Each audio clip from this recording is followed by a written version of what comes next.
Fala galera, show de bola, de novo, nos encontramos novamente aqui para nosso término da nossa saga de reprodução humana, de sexualidade humana aqui ó, com os camaradinhos que estão aqui atrás de mim, quais são? Métodos contraceptivos, isso mesmo, vamos fechar nossa caminhada, nossa saga aí, na reprodução humana, na sexualidade humana aqui ó, com os métodos contraceptivos, que são extremamente importantes hoje, né? Prevenindo contra uma gravidez indesejada, doenças, né? As ISTs, que são as infecções sexualmente transmissíveis, certo? E também com uma sua importância no controle populacional, controle de natalidade e principalmente planejamento familiar. Tudo isso a gente já vem conversando, a gente já vem debatendo isso em nossas aulas, tá? E aqui a gente vai agora ó, afunilar isso e colocar numa caixinha, abrir a cabecinha, guardar aqui dentro e gabaritar qualquer questão. Vamos embora? Ó, eu separei aqui, fiz um esqueminha bem bonitinho. Métodos naturais, tecnológicos. A gente divide aí, certo? Os métodos contraceptivos nesses dois grupos, naturais e tecnológicos. Meios naturais eu venho aí com o comportamento do corpo, como o meu corpo ele vai estar interagindo, me mostrando sinais de uma possível ovulação, um possível período fértil, certo? E os tecnológicos, eles vêm inibindo aí, com a ação de hormônios, tá? A produção de determinados hormônios sexuais aí, com progesterona, os estrógenos, né? Nos ovários femininos, tá? E assim sucessivamente. Muita gente pergunta, professor, tem método hormonal para homem anticoncepcional masculino? Está sendo produzido já, estava na fase de teste, não deu muito certo, tiveram muitos efeitos colaterais e aí estão refazendo esses testes, mudando algumas composições, mas isso também a gente vai conversar mais lá na frente, beleza? Então vem comigo, segue aqui a nossa viagem sobre os métodos contraceptivos. Primeiro, nós temos aqui o meio natural, certo? Meio natural, a gente coloca aí 3 exemplares, mucotemperatura e calendário. Extremamente, né, esse método contraceptivo, eles são extremamente perigosos, tá? Eles aí trabalham de forma comportamental. Sendo de forma comportamental, corre risco sim de uma gravidez indesejada ou de um IST, certo? Você não vai estar usando aí o método contraceptivo de barreira, que é o camisinha masculino e feminina, certo? Mas vai entender com o seu corpo, no que nesse período de ovulação, no período fértil, ou vice-versa, o corpo da mulher, ele traz algumas respostas, ele traz alguns sintomas, certo? Aumento de temperatura, um pouquinho do aumento do muco vaginal, que são esses dois primeiros tópicos, que é o muco vaginal, como funciona? Período fértil, no período de ovulação e período fértil, aumenta-se um pouco a carga de muco, então a vagina fica um pouco mais úmida, por causa do aumento desse muco mais espesso, né? Você toca nele, ele fica mais espesso, então ela identifica um possível período fértil, uma ovulação, né, uma produção de óvulos e tudo mais. No caso da temperatura, você vai verificar a intensidade, né, sua temperatura do corpo. Se tiver muitas oscilações, pode indicar também período fértil e um processo aí de ovulação, certo? Geralmente, essa temperatura aumentando, a ovulação está acontecendo, que é um gasto de energia, então acontece aí, tá, o aumento de temperatura, que é extremamente normal, certo? Agora vamos chegar no famosinho, ó, tabelinha. Meu amigo, que é um conselho, tenha muito cuidado na utilização do método tabelinha. Sabe por quê? Porque o método da tabelinha, ele tem que ser administrado, feito, para aquelas pessoas que realmente têm um ciclo regular, tem um ciclo menstrual regular. Se você não tem um ciclo menstrual regular, não tente o método calendário. Por quê? Porque você não vai saber com exatidão o período que você está fértil e o período que você ovulou. Primeiro, se você ovulou no dia 27 determinado mês, certo? O seu período fértil são 14 dias antes da menstruação, certo? E o seu período fértil, tá? São 4 dias antes e 4 dias depois da sua menstruação. Então tem que ter muito cuidado aí nessa característica, nesse tema, nesse tópico, beleza? Outro caminho que pode ser feito aí é você sempre estar em consonância, em contato com o seu ginecologista.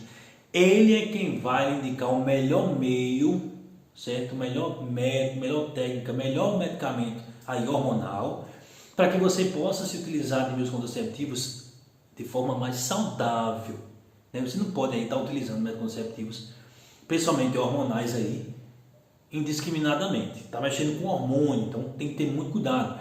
A taxa de hormônio, às vezes, do remédio que você escolheu pode dar errado, você pode engravidar de forma inadequada. Então, geralmente, a gravidez que ocorre sem planejamento um dos principais casos é o mau uso. Você não saber o momento certo, como utilizar o método contraceptivo. Então, vem comigo. Método contraceptivo tecnológico. Os tecnológicos a gente trabalha aí com os reversíveis e hormonais, certo? Os de barreira e os irreversíveis também. Vamos por partes. Quando a gente fala de reversível, a gente vem para o hormonal. Reversível quer dizer o quê? Que eu posso retroceder, né? Posso voltar aí ao que era antes. Os hormonais conseguem trabalhar dessa forma. Uma delas é a mais conhecida, tradicional pílula anticoncepcional, né? As pílulas anticoncepcionais, elas vêm com taxas hormonais bem calibradas, né? Hoje em dia não tem efeito colateral, mas é relacionado às pílulas anticoncepcionais. Uns 20, 30 anos atrás tinha bastante trombose, problemas aí, né? De circulação, enfim, paralisia facial. Vários medicamentos foram retirados das farmácias justamente por esses efeitos aí que ocorreram, né? Nesse período. Então hoje a gente tem aí uma tecnologia bem mais avançada, né? Esses medicamentos bem trabalhados, enfim. Então tudo isso, né, contribui aí para uma melhor utilização desses métodos contraceptivos, certo? Então as pílulas anticoncepcionais, elas trabalham com o quê? Progesterona e estrogênio em níveis calibrados, tá? Então não vai ter efeito colateral com a utilização. Tem mulheres que utilizam 20, 30, 25 anos ininterruptamente e não tem aí nenhum efeito colateral. Beleza? Outro método contraceptivo que é bastante comentado aí são os implantes, né, subcutâneos. Os implantes subcutâneos, né, parece um palitinho de dente pequenininho sobre a pele, tá? E aí ele vai liberando hormônios de forma gradativa, certo? Taxas de progesterona, taxas de estrógeno sendo liberadas aonde? Diretamente da corrente sanguínea, certo? Isso a gente viu também. Além desses implantes, a gente tem uns injetáveis, né? Os subcutâneos, diretamente da corrente sanguínea. Você pode passar até 3 meses sem a utilização de nenhum método contraceptivo, porque isso aí já vai ser lançado da corrente sanguínea de uma vez só, certo? Diferentemente do implante, ele vai ser aí de forma gradativa. Ele vai ser lançado diretamente da corrente sanguínea e a partir daí ele vai trabalhando no seu organismo, inibindo a ovulação. Porque na verdade, todos os métodos contraceptivos hormonais, eles inibem a ovulação, a produção do óvulo. Então, acontecendo esse processo, então não vai ter aí óvulo que possa aí ser fecundado, porque ele vai estar dentro dos ovários sem aí a liberação desse possível ovócito, certo?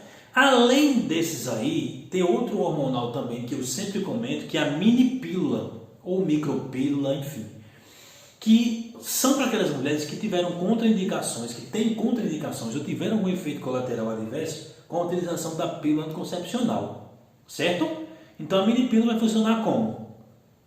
Ela só vai ter progesterona na sua composição, não vai ter estrógeno, certo? Então, o que vai acontecer? Por ter carga baixa de hormônios, corre o risco, se você não utilizar de forma adequada, certo? Uma possível gravidez desejada aí. Por quê? Porque como ela tem uma carga de hormônio baixa, a durabilidade dela é curta. Então você tem que estar sempre tomando de forma ininterrupta, naquele mesmo horário, tudo direito. Show de bola. Outro ponto também é aqueles que trabalham com o hormônio anel vaginal, né? Temos também o diafragma, certo? Que ele é encaixado no colo do útero, feito sob medida para cada mulher, certo? Ele só pode ser utilizado 2 vezes, certo? Ele não pode ser utilizado de forma mais longa, certo? Então, tudo isso, o ginecologista é quem vai definir a utilização correta desses métodos contraceptivos, certo? Outro ponto também é o anel vaginal, né? Onde ele vai fechar ali toda a região do colo do útero, certo? Impedindo a entrada desses gametas, os gametas masculinos, os espermatozoides, certo? Os injetáveis, como eu já comentei para vocês, eles liberam uma carga hormonal muito grande na corrente sanguínea. E a partir daí ele vai sendo liberado, né, bloqueando aí por uma quantidade específica aí de tempo. E, como lembrando para vocês, sempre entrando em contato com o seu ginecologista, com o seu médico, tá? Trabalhe também com reprodução humana que possa indicar para você um melhor método, certo? Porque pode ser um método cumulativo, uma carga hormonal muito pesada. Então tem mulheres aí que podem ter efeitos colaterais aí, né? Bem indesejáveis. Show de bola, galera. Tá dando aí para acompanhar, massa. Vamos embora. Ó, temos também esses aí que a gente falou que são irreversíveis, são aqueles que a gente utiliza por um período e aí eu posso parar de utilizar ele e voltar ao normal. Muita gente fica com dúvida na utilização ininterrupta da pílula anticoncepcional, né? Pode utilizar normalmente, certo? A partir do momento que você parar de utilizar, você começa a ovular novamente. Mas a pílula anticoncepcional só vai ter efeito mesmo durante 30 dias. Após 30 dias, certo? A sua utilização, aí ela vai surtir o efeito legal. Enquanto isso, relação sexual de camisinha, viu? Muito cuidado, senão vai aparecer um bebezinho bem bonitinho aí para você cuidar dele, beleza? Outro ponto também é a questão dos contraceptivos, tá? De barreira. Olha só, de barreira. A gente já pensa logo, vai barrar o quê? Pelo amor de Deus, os espermatozoides, né? Barra os espermatozoides, impede dele chegar bem pertinho ali do útero, não chega nem lá. Eles ficam dentro dos preservativos masculinos e femininos, tá? O preservativo masculino é o mais utilizado, até porque ele é distribuído de forma gratuita aí pela rede pública de saúde, né? Qualquer posto de saúde que você chegar, você tem acesso aí ao preservativo masculino. O preservativo feminino já não, tá certo? Ele é mais, como pode dizer, mais compactado, mais trabalhado, tem uma eficácia diferenciada, então ele aí é vendido nas farmácias, certo? Sempre vem a pergunta, muita gente pensa que utilizando os dois simultaneamente, maximiza a gravidez, ou seja, não engravidar. Isso é mito, viu, galera? Não pode de jeito nenhum utilizar os métodos contraceptivos, primeiramente masculino e feminino, a camisinha feminina e masculina, simultaneamente. Primeiramente porque a camisinha feminina, o material dela é diferente da camisinha masculina, que é feita de látex, né? Então, ela pode romper aí, certo? O material da camisinha masculina e pode acontecer aí uma possível gravidez e principalmente um IST, né? Pessoas que têm mais de um parceiro, praticam relações sexuais sem camisinha, correm um risco grande de engravidar e adquirir um IST. Então a gente chama isso de barreira, né? Porque ele vai bloquear mesmo a ação, né, dos espermatozoides. Aquele que a gente pode utilizar, né, o DIU também, né? Lembra do DIU? Dispositivo intrauterino, que ele é implantado lá dentro do útero, fechando as entradas, tá, das tubas uterinas, né? A gente tem aí o que libera íons de cobre e os hormonais, certo? Então, tem mulheres que têm efeitos colaterais, porque geralmente os que liberam íons de cobre aumentam a menstruação, intensificam. E já o hormonal, certo? Ele inibe mais a parede do endométrio, ele fica aí, o endométrio, que é a parede interna do útero, fica mais fininha, certo?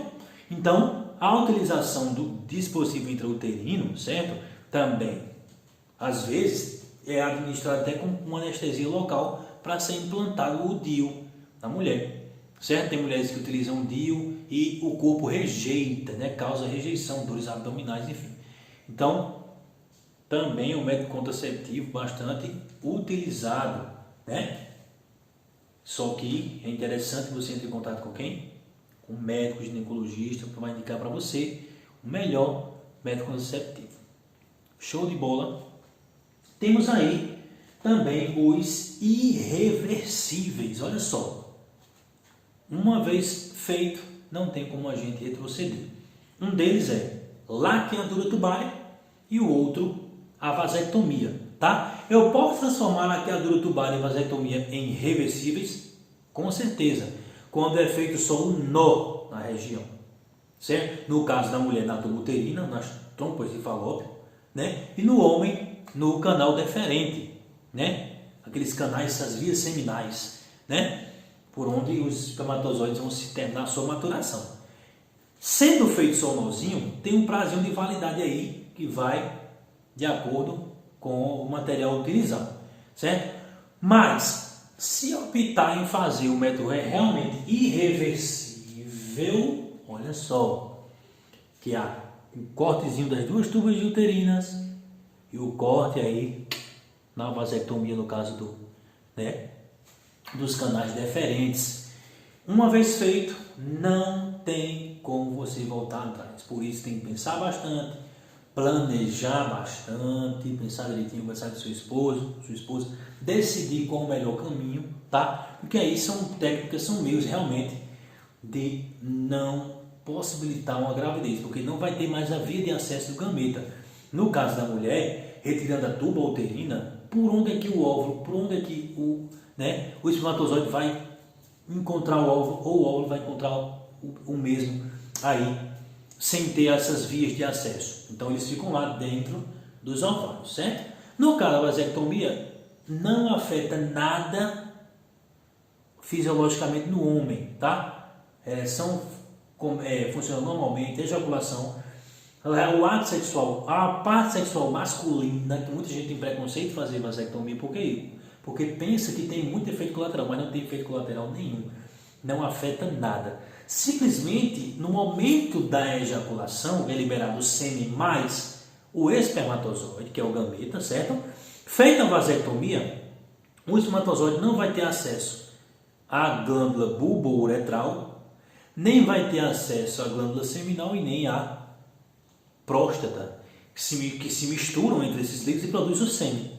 No momento da ejaculação de um homem vasectomizado, ele só libera o sêmen, não vem espermatozoide. O espermatozoide está dentro dos testículos ali. Professor, mas vai ter acúmulo, vai ter isso, vai ter que não. É absorvido, é produzido, é absorvido pelo corpo normalmente, tá certo? Não vai ter efeito colateral nenhum, é muito tranquilo. Muitos casais optam em um homem fazer a vasectomia por acreditar que a laqueadura tubária pode trazer prejuízos à mulher aí a longo prazo. Questão de alteração de hormônios, né? A parte fisiológica aí ficar um pouco mais afetada, certo? Então, galera, esses, métodos contraceptivos aqui que nós vimos, tá? Eles vêm trabalhando ao longo dos anos e sendo melhorados também ao longo dos anos para que a população ela possa de fato, tá? Utilizá-las de forma racional, de forma aí bem cuidadosa. Outro ponto que eu queria comentar com vocês são aqueles métodos contraceptivos que a gente chama de emergencial, certo? Os métodos contraceptivos de forma emergencial, certo? São aqueles que são utilizados em momentos em que você acredita que aquele método contraceptivo que você utilizou não surtiu efeito. Então, se você teve uma relação sexual com seu parceiro que não utilizou preservativo e acha que está grávida, que possa engravidar, é utilizada a pílula do dia seguinte, né? Um mito, muita coisa rola, muito tema rola em relação a essa pílula, certo? É uma pílula que realmente ela inibe, não é uma pílula abortiva. Muita gente diz, porque eu vou usar a pílula seguinte porque é uma pílula do aborto. De jeito nenhum, tá? A pílula seguinte ela trabalha bem parecido com a pílula anticoncepcional. A diferença é que ela não vai deixar com que a fecundação aconteça, certo? só pode ser utilizada até 72 horas depois do ato sexual. Passou disso, ó, nem adianta mais, porque ela não vai surtir seu efeito. Ela não vai aí inibir essa fecundação. Possivelmente, se o espermatozoide encontrar o óvulo, tomou a pílula seguinte, não vai haver fecundação, aí a menstruação ela pode atrasar um pouquinho. Então é onde fica aquela pilha na cabeça. Eita, engravidei, não engravidei. Pensa que a pílula seguinte não fez efeito, porque ela pode deixar aí 4 dias antes, 5 dias antes, 5 dias depois dessa menstruação chegar, certo? Mas não se preocupe, caso tenha tomado nesse período aí de 72 horas, pode aí surtir um efeito, tá? Positivo, aquele efeito que você queria, que não era aquela gravidez, né? Uma gravidez desejada. Métodos, como já falei, métodos contraceptivos de emergência não podem ser utilizados constantemente. Não já está dizendo emergencial, emergência. Caso aconteça um erro, você vai lá e toma.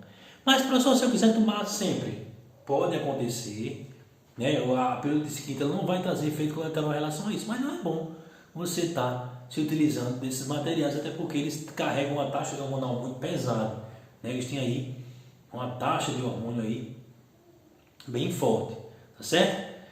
Então, galera, é isso que eu queria conversar com vocês. Então a gente fecha essa nossa saga aí, né? Fica aqui meu abraço, fica aqui o meu carinho, certo?